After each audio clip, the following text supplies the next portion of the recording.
jawabannya? Mari simak bersama. Baiklah, kita masuk pada soal yang pertama, yakni soal penalaran deduktif.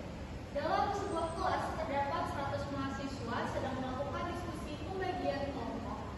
Mereka sepakat kelompok dibagi sesuai dengan nomor absen mereka, yaitu kelompok ganjil dan kelompok genap. Kelompok ganjil berisikan nomor absen 3, 5, 7 sampai dengan 99.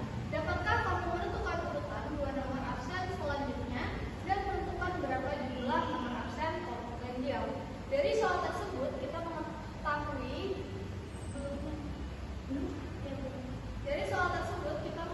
bahwa kita harus menentukan urutan dua nomor absen selanjutnya dan menentukan berapa jumlah nomor absen kelompok ganjil. Untuk menyelesaikan soal ini, pertama-tama kita harus mencari dulu dua nomor absen selanjutnya dengan menentukan pola dari bilangan ini.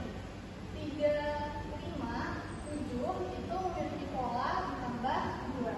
5 ke 7 memiliki pola ditambah 2. Maka dengan mudah kita dapat menemukan dua nomor absen selanjutnya, yaitu 9 dan 11. Kemudian yang kedua, kita menentukan jumlah nomor absen kelompok ganjil. Diselesaikan dengan menggunakan rumus barisan aritmatika, yaitu UN sama dengan A plus N dikurang 1 dikali B, di mana kita ketahui UN adalah 99, A adalah 3, N yang kita cari, dan B adalah 2. B merupakan beda yang didapat dari 5 dikurang 3. Selanjutnya, angka tadi kita substitusikan ke dalam rumus ini. Maka didapat 99 sama dengan 3 plus N dikurang 1 dikali 2. Sesuai dengan peraturan matematika, maka kita harus mengerjakan yang ada di dalam kurung dulu. Maka didapat hasil 99 sama dengan 3 ditambah 2N dikurang 2. Selanjutnya kita kurangkan 3 dengan 2. Maka diperoleh 99 sama dengan 1 plus 2N. Nah, selanjutnya 1 kita pindah ruas kali ke depan, maka diperoleh 99 dikurang 1 sama dengan 2N. Dengan hasil 98 sama dengan 2N. Selanjutnya 2N kita pindah ruas lagi ke sebelah kiri, maka diperoleh hasil 98 dibagi 2 sama dengan N, yaitu N sama dengan 49. Nah, selanjutnya langkah yang ketiga adalah kita substitusikan nilai N ke dalam rumus deret aritmatika, yaitu Sn sama dengan N dibagi 2 dalam kurung 2A plus N dikurang 1 dikali B, di mana N merupakan 49 dibagi 2 sama dengan 2 dikali 3 plus 49 dikurang 1 dikali 2. Sesuai dengan aturan matematika, maka kita kerjakan tadi yang di dalam kurung dulu. Maka diperoleh hasil 49 dibagi 2 dalam kurung 6 ditambah 48 dikali 2. 49 dibagi 2 dalam kurung 6 ditambah 96 dengan hasil 49 dibagi 2 dikali 102. Untuk mempermudah perhitungan, maka kita coret per dengan yang di dalam kurung ini. Maka diperoleh 49 dikali 51, sehingga jumlah bilangan ganjil adalah 2499.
berpartisipasi dalam suatu challenge dengan hadiah sebuah mobil.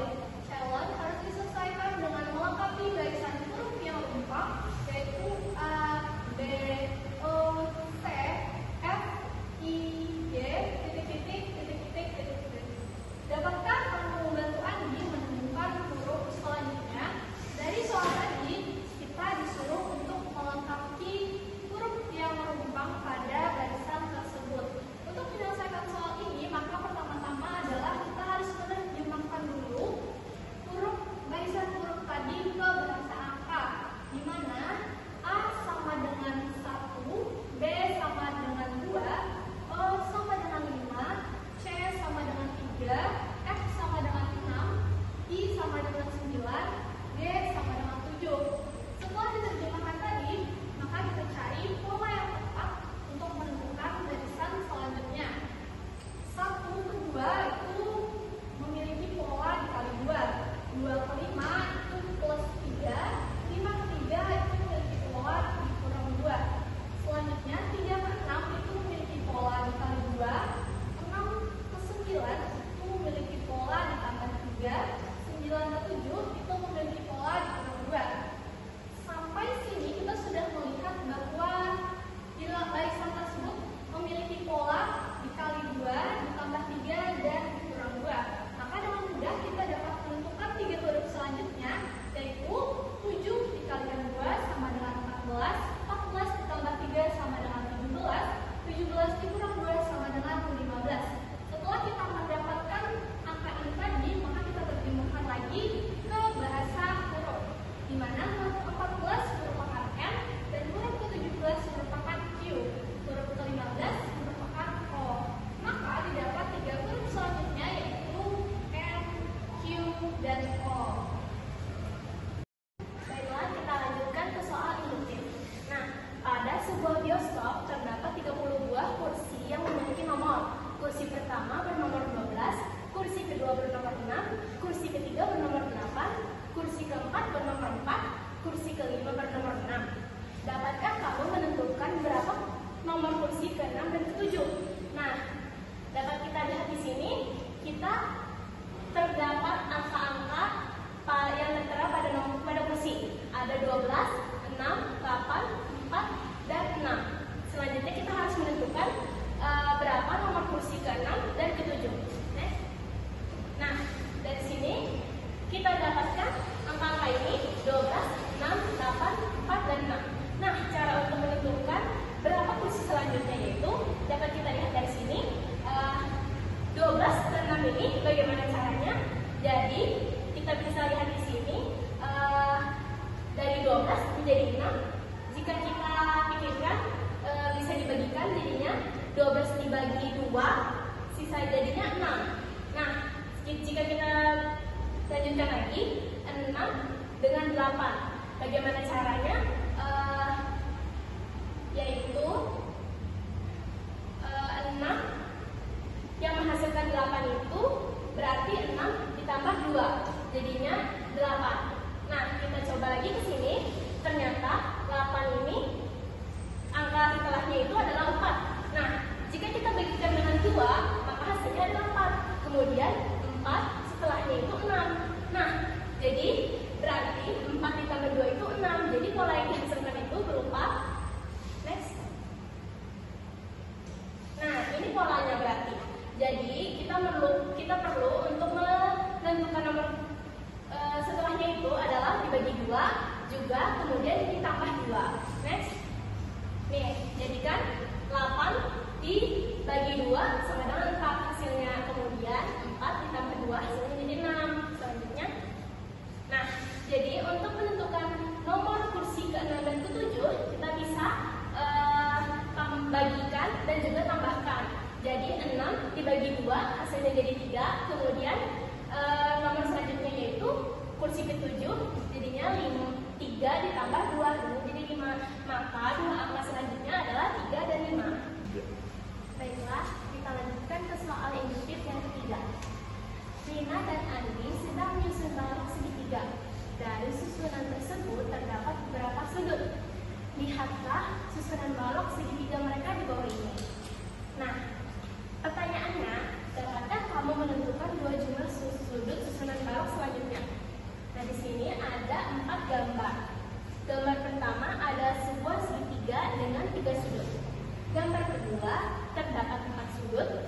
gambar ketiga terdapat 5 sudut, gambar keempat terdapat 6 sudut. Nah, untuk menentukan dua jumlah sudut susunan balok selanjutnya, yaitu kita perlu menambahkan beberapa balok untuk menentukan berapa sudut yang akan didapatkan. Nah, untuk mendapatkan gambar kelima, kita perlu menambahkan sebuah segitiga di sebelah sini sehingga kita mendapatkan 1 sudut. Kemudian, untuk gambar balok selanjutnya diumpamakan gambar ke-6. Nah, gambar ke-6 itu akan berjumlah 8 sudut karena ditambahkan dengan 2 balok segitiga, sehingga dalam gambar 6 terdapat 1, 2, 3, 4, 5, 6, 7, terdapat 7 segitiga sehingga menghasilkan 8 sudut. Nah, jadi dua bilangan selanjutnya yaitu adalah 7 dan 8. Jadi dua sudut balok selanjutnya itu ada 7 dan 8. Next, kemudian kita masuk ke penalaran induktif, yaitu dalam suatu sandi ada ihar, juan, berarti hari hujan. Kemudian ada ihar, gun, berarti hari cerah. Kemudian ada ihar, dunmet, etir. Nah, itu artinya hari mendung berpetir. Nah, pertanyaannya, bagaimana bahasa sandi hujan berpetir? Next. Jadi dapat kita ketahui di sini terdapat beberapa kata-kata. Nah, jika kita terjemahkan itu, hari berarti ihar, hujan berarti juan. Dari kalimat pertama, ihar juan berarti hari hujan. Berarti ihar itu adalah hari, hujan itu berarti juan. Nah, kemudian ada gum yang berarti gum itu cerah. Karena di kalimat kedua, ihar gum, ihar berarti hari, kemudian gum berarti cerah, sehingga menjadi kalimat hari cerah. Nah, kemudian di kalimat ketiga ini ada ihar, dunmet, etir. Nah, jika kita lihat lagi, ihar berarti hari, kemudian dunmet itu berarti mendung. Karena di antara sini artinya ihar, dunmet, etir itu berarti hari mendung berpetir. Nah, jika kita lihat lagi, etir itu, etir berarti berpetir. Jadi dari kalimat ketiga itu ihar, hari, dunmet, mendung, etir, berpetir. Nah, jadi artinya hari mendung berpetir. Nah, pertanyaannya, bagaimana bahasa sandi hujan berpetir? Next. Nah, di sini penjelasannya, karena tadi kita sudah mengetahui bahwa junan itu hujan, maka berarti hujan itu juan, kemudian berpetir, kita sudah mengetahui bahwa berpetir adalah etir, maka etir. Nah, kemudian maka sandi untuk hujan berpetir adalah juan etir. Baik, di sini saya akan menjelaskan soal logika. Tentukan negasi dan macam konjungsi dan pernyataan di bawah ini. P sama dengan jumlah dua bilangan genap adalah genap. Q sama dengan jumlah dua bilangan ganjil adalah ganjil. Negasinya, P sama dengan jumlah dua bilangan genap adalah genap. Yang bernilai B, benar. Q sama dengan jumlah dua bilangan ganjil adalah ganjil. Yang bernilai salah. Negasi P sama dengan jumlah dua bilangan genap adalah bukan genap. Yang artinya salah. Negasi Q sama dengan jumlah dua bilangan ganjil adalah bukan ganjil. Bilangan B benar. Nah, penyelesaian kondisional. P dan jumlah dua bilangan genap adalah genap bernilai benar, dan jumlah dua bilangan ganjil adalah ganjil bernilai salah. Maka nilai kebenarannya adalah salah. P dan negasi Q sama dengan jumlah dua bilangan genap adalah genap bernilai benar, dan jumlah dua bilangan ganjil adalah bukan ganjil bernilai benar. Maka nilai kebenarannya adalah benar. 3. Negasi Q dan negasi P dan Q sama dengan jumlah dua bilangan genap adalah bukan genap, sama dengan salah. Dan jumlah dua bilangan ganjil adalah ganjil bernilai benar, maka nilai kebenarannya adalah salah. 4. Negasi P dan negasi Q sama dengan jumlah dua bilangan genap adalah bukan genap, bernilai salah. Dan jumlah dua bilangan ganjil adalah bukan ganjil, bernilai benar, maka nilai kebenarannya adalah salah. Nah, soal logika 2. Tunjukkan negasi dari 4 macam disjunksi. P sama dengan 90 derajat adalah sudut dari siku-siku. Q 45 derajat adalah sudut tumpul. Penyelesaian negasi P sama dengan 90 derajat adalah sudut dari siku-siku, bernilai benar. Q sama dengan 45 derajat adalah sudut tumpul, bernilai salah. Negasi P sama dengan 90 derajat adalah bukan sudut dari siku-siku, bernilai salah. Negasi Q sama dengan 45 derajat adalah bukan sudut tumpul, bernilai benar. Kondisional 1. P atau Q sama dengan 90 derajat adalah sudut dari siku-siku, bernilai benar, atau 45 derajat adalah sudut tumpul, bernilai salah, maka nilai kebenarannya adalah benar. 2. P atau negasi Q sama dengan 90 derajat adalah sudut dari siku-siku, bernilai benar, atau 45 derajat adalah bukan sudut tumpul, bernilai benar, maka nilai kebenarannya adalah benar. 3. Negasi P atau Q sama dengan 90 derajat adalah bukan sudut dari siku-siku, bernilai salah, atau 45 derajat adalah sudut tumpul, bernilai salah, maka nilai kebenarannya adalah salah. 4. Negasi P atau negasi Q sama dengan 90 derajat adalah bukan sudut dari siku-siku, bernilai salah, atau 45 derajat adalah bukan sudut tumpul, bernilai benar, maka nilai kebenarannya benar. Baik, di sini kita akan melanjutkan soal logika 3, yaitu tentukan negasi dan 4 macam kondisional. N sama dengan 1/2 kali 10 sama dengan 20. M sama dengan 1/3 dikali 3 sama dengan 1. Penyelesaiannya adalah melalui kondisional, yaitu jika P maka Q sama dengan jika 1/2 kali 10 sama dengan 20 bernilai salah, maka 1/3 kali 3 sama dengan 1 bernilai benar. Jadi hasil kebenarannya adalah benar. 2.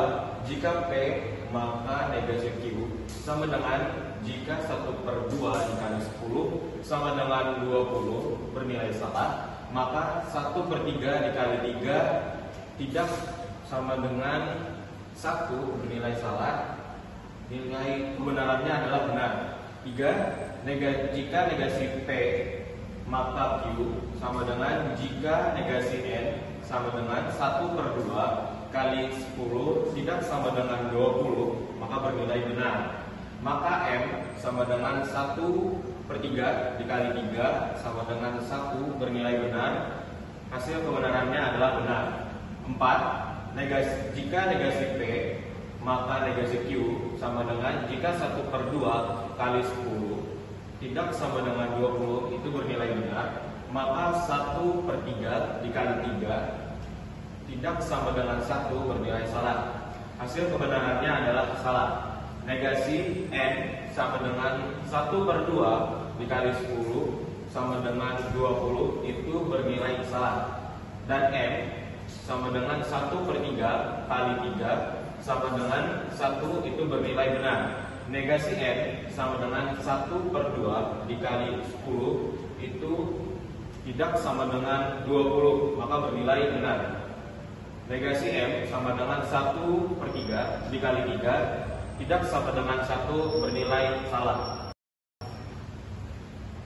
Selanjutnya, tentukan negasi dan 4 macam dikondisional. P dan sama dengan Marsha menjadi kaya. Q sama dengan Marsha rajin bekerja. Cara penyelesaiannya adalah yang pertama melalui negasi, yaitu P sama dengan Marsha menjadi kaya, maka bernilai benar. Q sama dengan Marsha rajin bekerja, bernilai benar. Negasi P sama dengan Marsha tidak menjadi kaya, maka bernilai salah. dan negasi Q sama dengan Marsha tidak rajin bekerja, itu bernilai salah. Cara yang kedua untuk menyelesaikannya adalah melalui bikondisional. Yang pertama, jika P dan hanya jika Q sama dengan Marsha menjadi kaya, itu bernilai benar. Jika dan hanya jika Marsha rajin bekerja, itu bernilai benar. Hasil kebenarannya adalah benar. Yang kedua, jika P dan hanya jika negasi Q sama dengan Marsha menjadi kaya, itu bernilai benar. Jika dan hanya jika Marsha tidak rajin bekerja, itu bernilai salah. Maka hasil kebenarannya adalah salah. 3. Jika negasi P dan hanya jika Q sama dengan Marsha tidak menjadi kaya, itu bernilai salah. Jika dan hanya jika Marsha rajin bekerja, itu bernilai benar. Maka hasil kebenarannya adalah salah. 4. Jika negasi P dan hanya jika negasi Q sama dengan Marsha tidak menjadi kaya, itu bernilai salah. Jika dan hanya jika Marsha tidak rajin bekerja, itu juga salah. Maka hasil kebenarannya adalah benar.